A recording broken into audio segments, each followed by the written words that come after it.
Welcome to the Configure Price Quote Podcast. My name is Frank Sohn and I'm the founder of CPQ Consulting. This podcast is 100% focused on Configure Price Quote, also known as CPQ, and will provide you useful insights into this topic. My guest today is Suren Reddy. Suren is the co-founder and principal of Cloudely, a systems integrator specializing in the Salesforce platform, including Salesforce Revenue Cloud and Conga. Suren has previously joined us on the CPQ podcast and is based in the San Francisco Bay Area.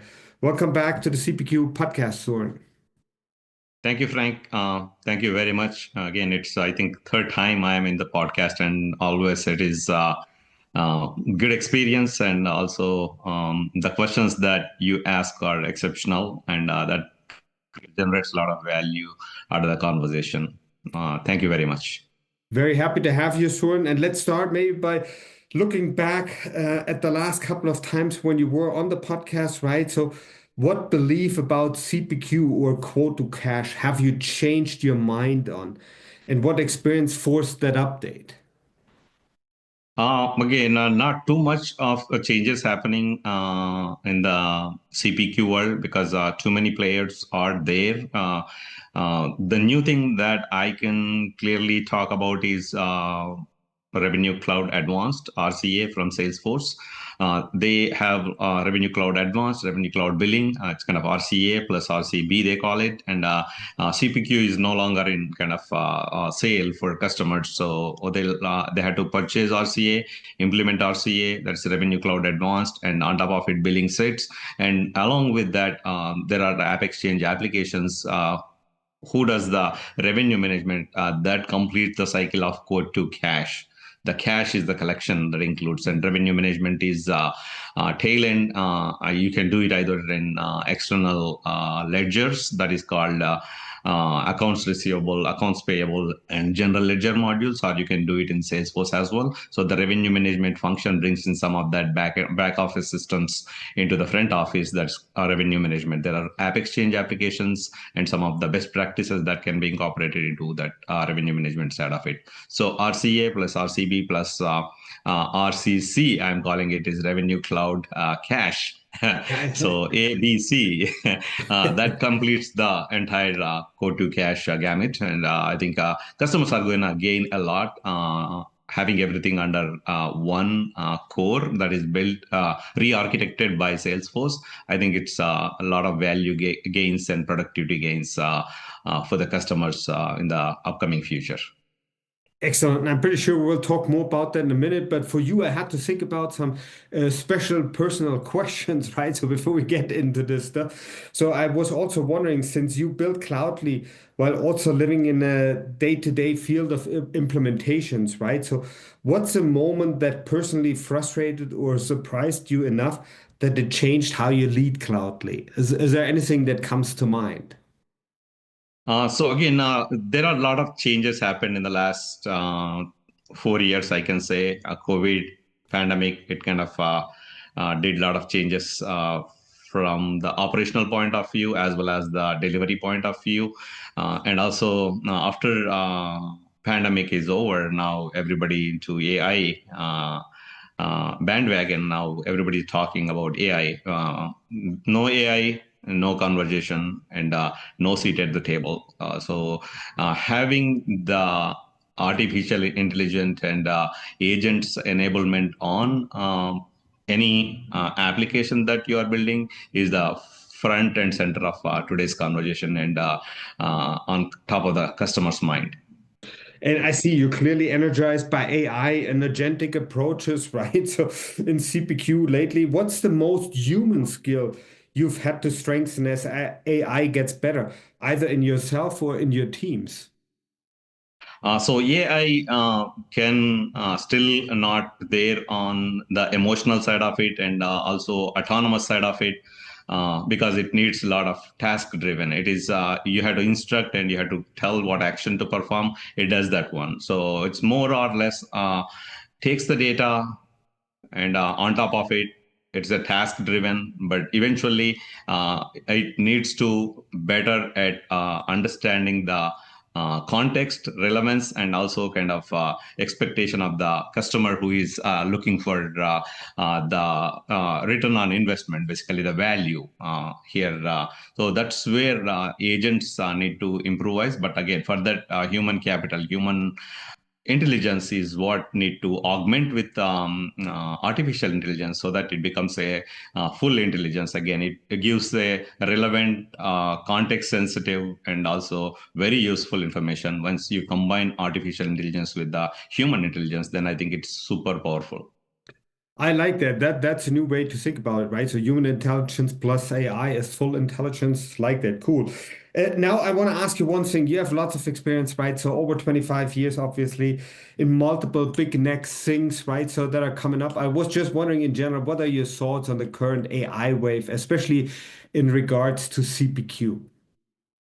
Yeah, in regards to CPQ, a lot of data-driven, value-driven agents that are getting built. So what's going to happen is in tomorrow's world, number of people working on specific productivity goes down. High value outcomes will come from the people kind of who are excellent and who uses AI.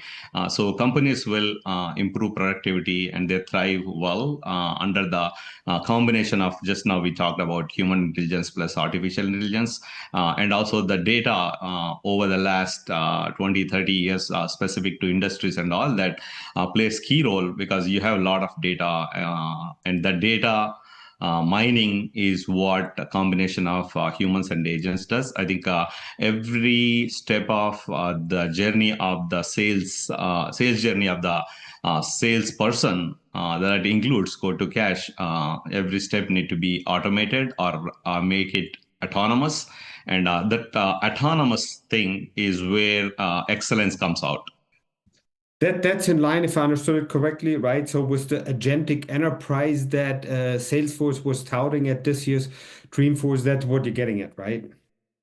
Correct. Correct. That's Okay. what, again, they introduced a couple things during the Dreamforce. One, model context protocols, MCPs, right? It adds more context and relevance.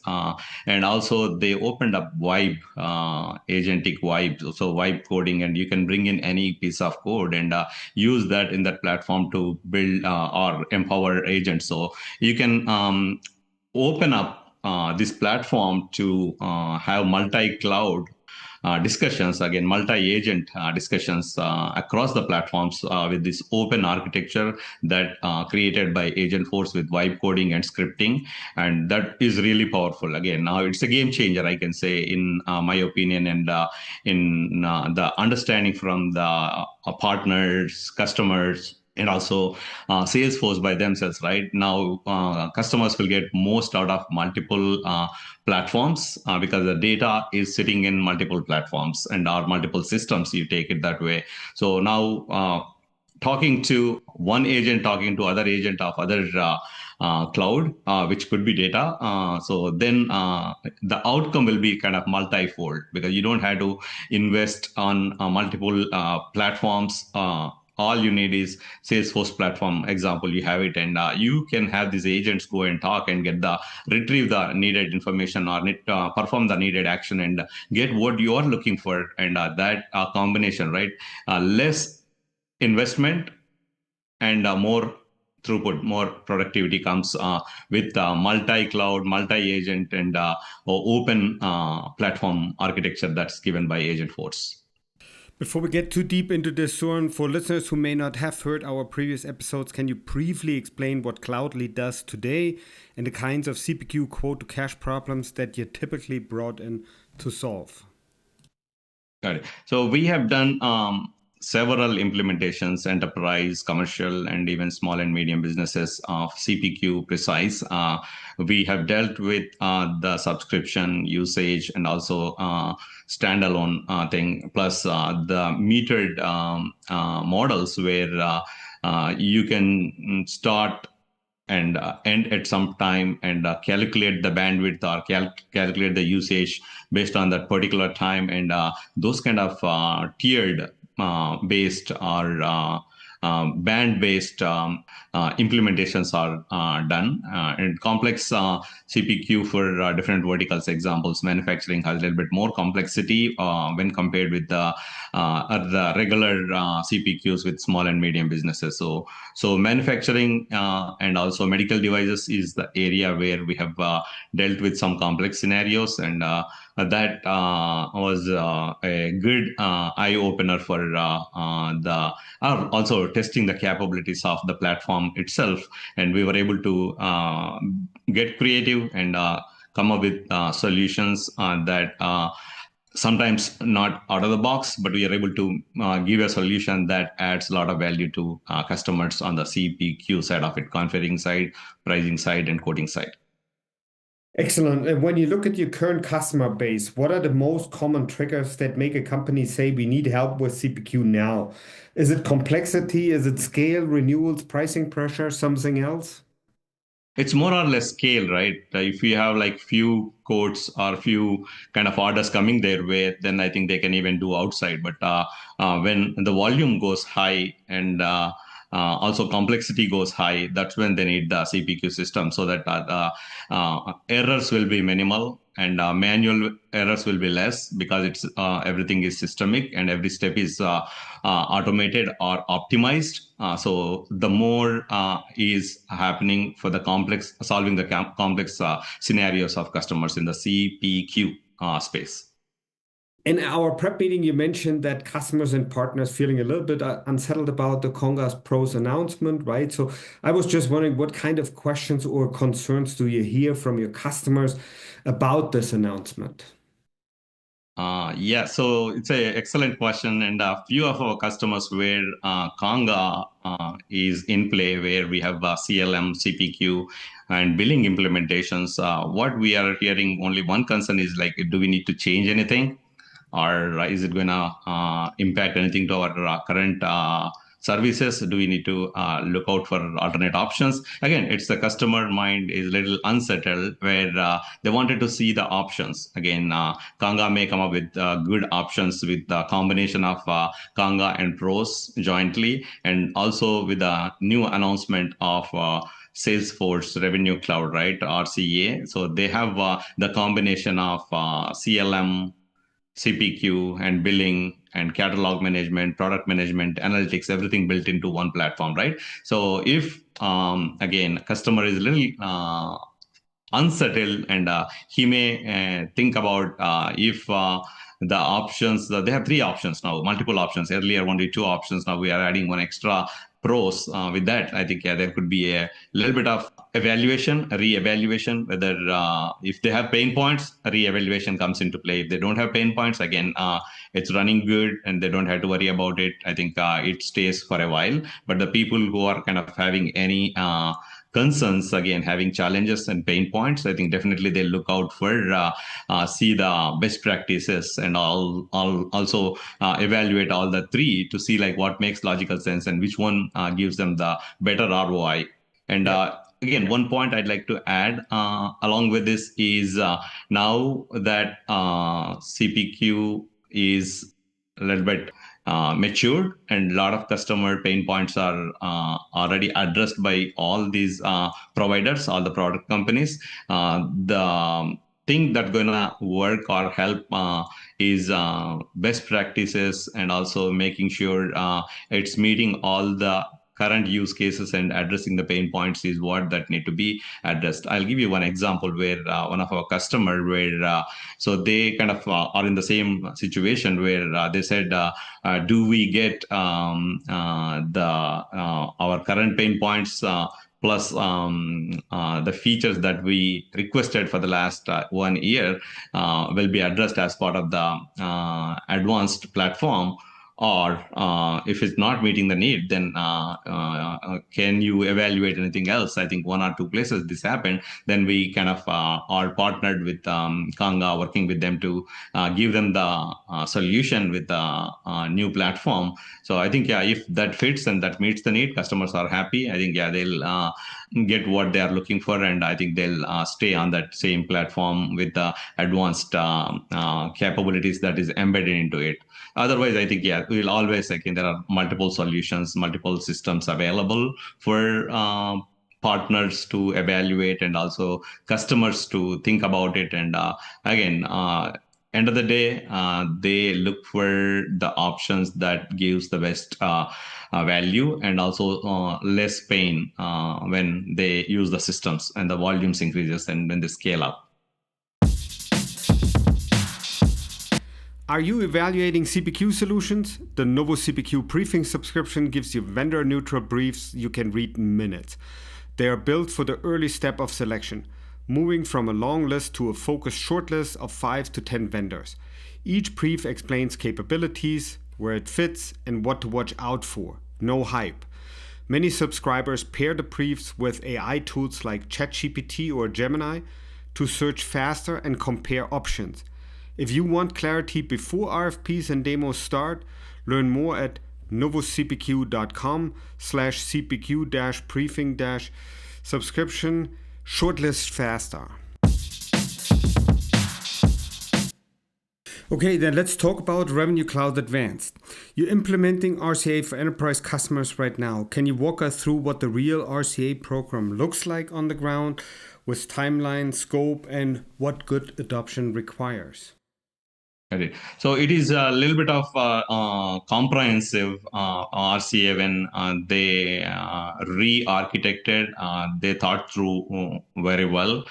They are going into a drawing board where they go and do the product management, catalog management, pricing, and they touched each and every aspect of the product journey and also the pricing journey and also the sales journey of any product that need to happen, including all the variations. So I think bringing all that into one platform in RCA, customers are going to gain a lot of benefits because it's all integrated one system.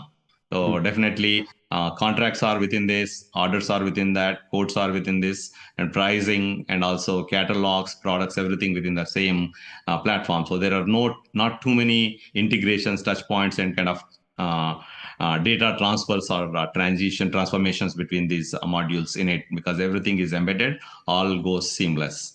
Yeah, that was about the scope. Tell me a little bit about the timeline. What does it typically take? So timeline will be a little bit kind of longer than the earlier because now we are going and revisiting the product structures, catalogs, and like how best we can redo it. And you need to add more attributes, more parameters to make sure it's meeting all the needs, right? So that's where you spend a little bit more on the design and analyzing and fitting into the new structure. That's where you'll spend a little bit extra time, maybe I'll say analysis, design, where you take like a month extra.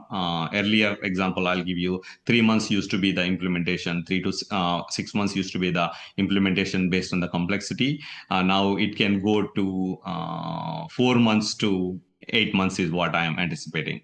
Okay. But again, it the most out of single system and less touch points and more ROI.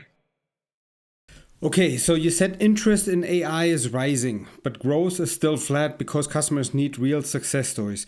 What AI use case in CPQ are customers actually piloting right now versus what they just talk about? Yeah, so few of the use cases that we are helping customers on RCA and also on the earlier place where we built agents using Agentforce, Agent Exchange, right? So two things like where margin optimization for the deals, right? Sales rep when he goes and tries to give a order, and the engine underneath that is we are calling it margin optimizer, and is going to give proper optimized value to the sales rep, where they'll get better margins with more features built into this one, and it gives the this agent recommend saying that a combination of this product with this accessory and this will be optimal, and the more output will come from this product combination. Again, model and option and the classes and all, right? So when you combine the combination of this, and it optimizes on two ways: one, feature rich for the customer that benefits, and margin rich for the product company that's making it. So it's win-win for both the sides, where the optimal configuration or optimal build of the product is happening with the help of this margin optimizer agent. Basically, that's one area. And in the journey of the creation, a lot of times no touch quotes is what customers are anticipating, no touch contracts. That's where what happens is, example, I'm a frequent buyer, and I am buying a few of the similar repetitive things in the over the years, right? It kind of just asks like, yeah, give me the order similar to the last year one with these two new additional parts with the more efficiency, and embed the analytics or agents built onto that one, so that my product, that one, when I get it, the product will be feature rich. So I'll get more customer satisfaction when the product is in use. So it's more of that. Excellent. Then let's also look at AI agents when customers play around with this, right, and want to do something. I was just wondering, what typically do you see makes a pilot fail or succeed, right? So I have an idea, the data readiness, process clarity, governance, or something else. What do you think? What makes it succeed?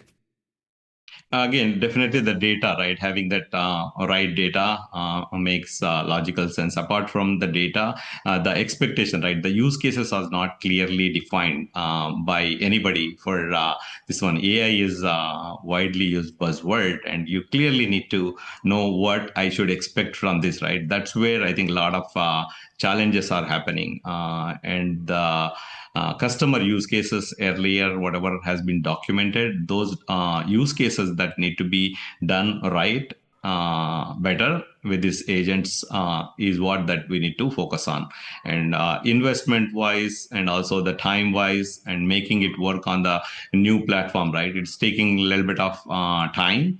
Eventually that kind of streamlines, and building agents will become like very rapid. You can build a agent in a day or in hours, basically. But in today's world, making sure documenting the use case, and preparing the data, and making sure the outcomes are achieved with the platform that of choice that we are picking, and trying to bring that one together, right?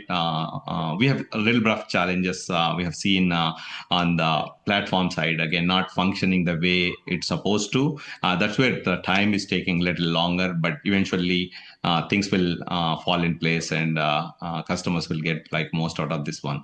The more user expectations are going to be met by having the solid testing done. Basically, the testing is key, and hallucinations can happen anytime, and they may get the wrong result, right? If they get the wrong result, that could be a game changer. See, all the efficiency gains and all that are coming in today's world are going to go into testing, validating, make sure we are shipping it right out the gate, right? So that's where the initial inertia and time is spent. But eventually, once it learns, the systems will be efficient enough to kind of give non-hallucinated responses, and you get 99% accurate codes, orders, and all that with the by leveraging agents. So eventually, once you get there, I think the credibility goes up, and everything is up, and also the user adoption is what you mentioned about it, right? It all depends on the credibility of the product or the final product that we are shipping it out, and that goes high only with proper testing, and making sure it is meeting all the needs. Excellent. And one of the last question, if not the last question for me, was when you look at Cloudly's business going into 2026, right? What are your top priorities? I know you have the vertical apps, add-on modules like CLM, sales planning, deeper RCA specialization, something else. And what would a good 2026 look like for you? So one thing we are noticing is 25 and 24 were a little kind of slow. Again, people were a little bit kind of not sure to invest in the latest technology or latest changes that are happening for whatever the reason. But in 26, I am bullish, and because now a lot of these agentic platforms matured enough, and you are clearly seeing the outcomes or outputs from all the agents built. And as I mentioned earlier, the Salesforce opening up the agentic platform for talking to all the other platforms, I think that is a game changer, because now every partner or every platform can integrate with the agentic platform of Salesforce, and customers will gain a lot. And even in that process, Salesforce gains a lot because they are able to give the solution with joint solution from talking to different systems and platforms and ecosystems. Yeah, Yep. one thing we are also doing is we have a no-code platform config we built. Again, a lot of customers, they have many needs of small applications or modules need to be built, and that need to be integrated to either Salesforce or Conga or anything, right? That can be kind of built in no time, and you can integrate that with the connectors to any of the enterprise solutions. So that's another way where in 2026 we'll be providing a lot of value added solutions or satellite modules that can add a lot of value to the already existing investment. So we built a couple of modules, especially catering to US market. That is PMS, that is called portfolio program and project management, where bigger enterprises will kind of measure the KPIs and OKRs at the project level and also program level and portfolio level. And they know exactly what's happening, which program is doing under this portfolio better, and which project is as a risk going through the risk cycle where you see it's in red, and all that thing can be addressed at project level and also program level and portfolio level. That's for the global customers. We are going to take it to market in January 2026. So that's one of the things for US side. But and we focus a little bit more on local markets like India, and where we picked up 2 or 3 verticals. One, dairy industry, where we are automating dairy operations and the cattle management and feed management for the cattle and all that for the agri industry is one. Second one, we picked up the cement vertical.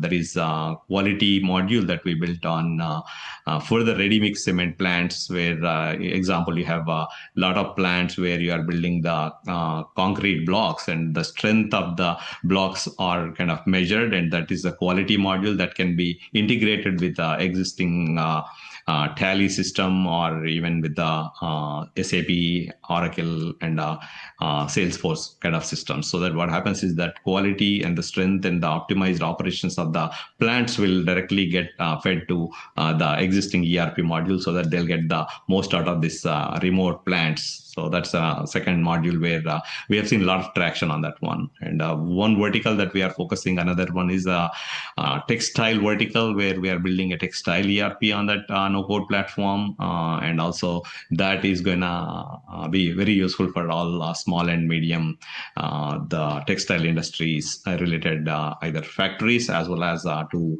the people who are kind of manufacturing at a small scale. Excellent. That was a lot. So I think you will have a busy 2026, but unfortunately, we're coming to the end of this episode.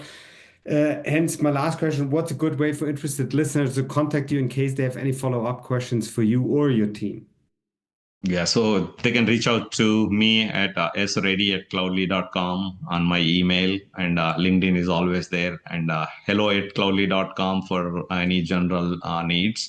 Otherwise, salesforce@cloudly.com for any Salesforce-centric needs. And as always, we will have all this information in the show notes. Suren, thank you very much for making time for the CPQ podcast today. Thank you, Frank. Thank you very much. I appreciate your time. I'd like to thank everyone for listening and hope you learned something interesting today. If you like the podcast, please go ahead and rate it on iTunes or share it with your friends and colleagues. In the meantime, you can find us online at www.novocpq.com. So long, everyone.